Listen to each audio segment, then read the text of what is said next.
Para penjual hasil bumi selatan Cianjur harus terjun menyeberangi sungai untuk memasarkan produk hasil bumi. Fenomena itu terjadi di Desa Sukamulya dan Wanasari, Kecamatan Naringgul, Kabupaten Cianjur. Dua desa ini dipisahkan oleh Sungai Cigadung. Saat ini jembatan yang ada hanya untuk kendaraan roda 2 saja. Kepala Desa Wanasari Upit Saripudin mengatakan jarak antara Desa Sukamulya dan Desa Wanasari sejauh 5 km. Jalur jalan ini masuk jalan kabupaten dan ini merupakan akses jalan satu-satunya bagi warga kami dan Sukamulya, ujar Kepala Desa melalui sambungan telepon, Rabu, tanggal 10 November tahun 2021.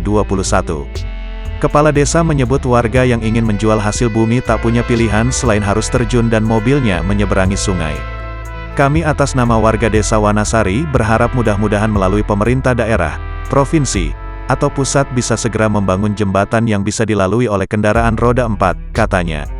Ia juga merasa prihatin melihat warganya menyeberangi sungai untuk menjual hasil bumi.